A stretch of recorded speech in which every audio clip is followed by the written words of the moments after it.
Adventureland in Disneyland Paris takes the concept established back when the original park opened in Anaheim to the next level, immersing and inviting everyone to explore, much like the rest of the park.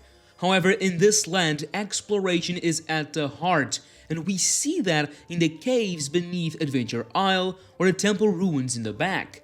The land isn't themed to one location specifically, which is actually one of its strengths. You can go from the Middle East to the Caribbean or take a stroll through Africa and somehow end up somewhere in Asia.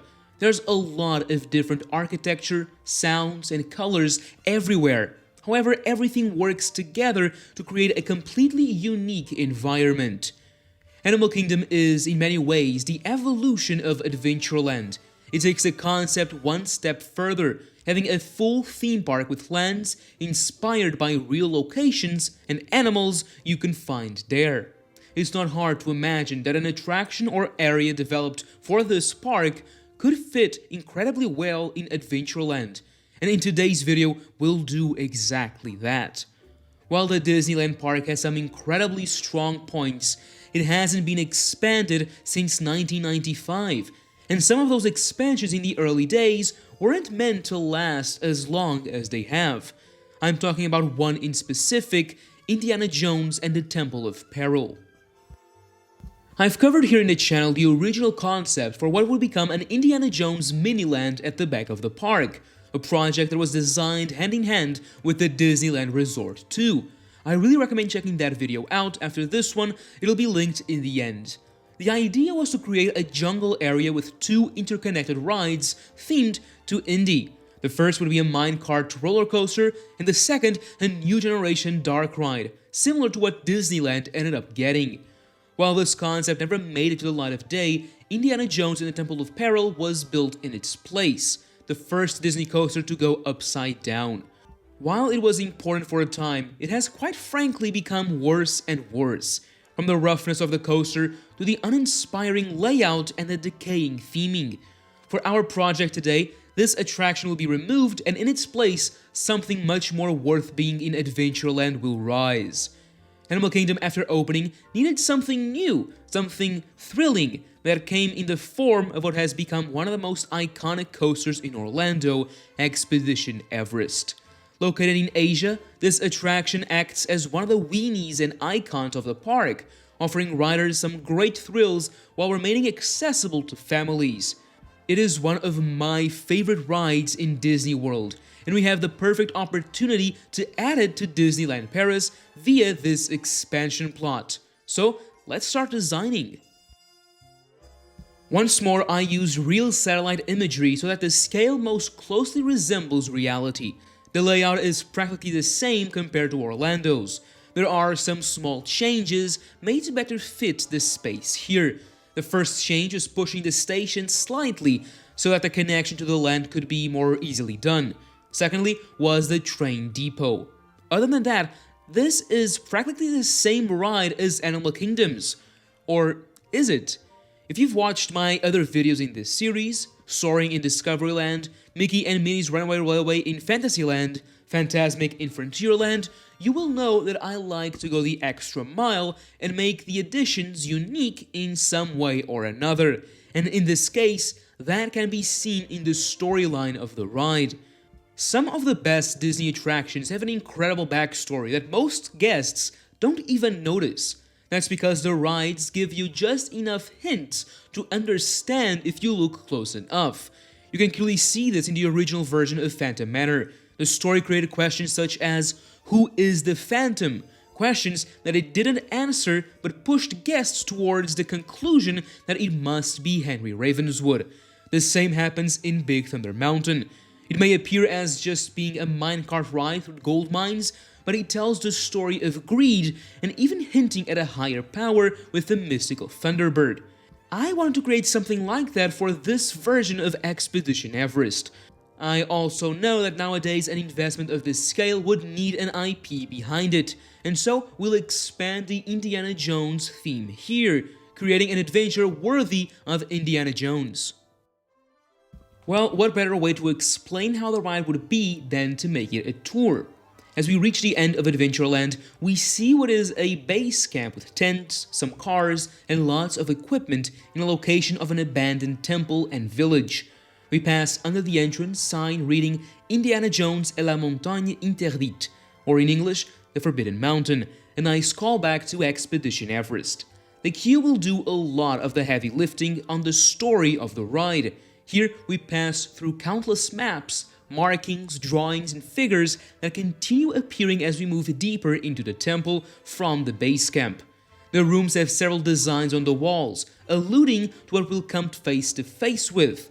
In one of the rooms, there is a large carved figure of a protector. This is a Tibetan deity from the pre-Buddhist religion of Tibet.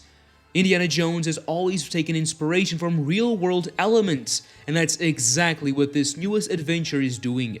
We learn, thanks to written information on the walls and boards, that the protectors this temple worshipped protected sacred places from disturbance. In the next room, we see drawings of grave danger that call the mountain home, the famous Yeti. The next room is the pre-show. Here, we learn that Indiana has gone into the Forbidden Mountain looking for an idol of the protectors that's said to hold immense power. But it has been days and he hasn't returned. Because of this, we're asked to go into the mountain to try and find him, but we must be careful, because ever since he went in, there have been rumblings from within. Once the doors open, we go into the loading station. This is part temple, part base camp, hinting that the train tracks have been there for a long time, and the teams just used what was there. The trains can be very similar to the ones from Expedition Everest. I feel like they rather fit nicely here too.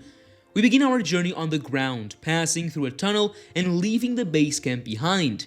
Then the trains reach the climb. Here we pass through another temple, but this one tells us more information we didn't have before. We can see a figure of the idol, the protector, casting what appears to be magic with large murals around it. On one side, it's holding off a large hairy figure, and on the other, raising a red-hot substance. The entire room is trembling with the trains passing by, and so the figure falls backwards, hinting that things aren't going to work out for the best. We continue making our way up, and then finally reach the top. After some twists and turns, we come to a sudden halt, as the tracks in front of us have been destroyed, and to their side, we see Indy's fedora and whip. While the trains don't have onboard audio, there are several scenes in the ride that have custom-made music and sound. Here, we hear a roar in the back of the train, and it begins falling backwards into what is a very large cave with little light. Suddenly, the whole room starts to shake, and from the ground up, thanks to clever effects and projection mapping, what appears to be lava starts to slowly raise. That's when off to the side, we see a fedoraless Indiana Jones animatronic with the idol in his hand, urging us to go and fast, and so we do. The trains leave the large cave, but not before seeing a large, hairy shadow and hearing yet another roar and Indy screaming no. We then go down one of the iconic drops of the mountain. As we make our way flying through the train tracks, trying to outpace whatever was making that noise, we continue to go into and out of the mountain. It's not until the last moment that we see a huge Yeti animatronic swinging its arms trying to catch us, but thankfully we make it out just in time to see Indiana Jones with his fedora and whip, but no idol, thanking us for our bravery, but saying that next time we should just stay out of trouble. We return to the temple and campsite, where we leave the trains and move into the exit room, where several blackboards and images from within the mountain can be seen, with a large written message saying, "Not worth it," signed by Indiana.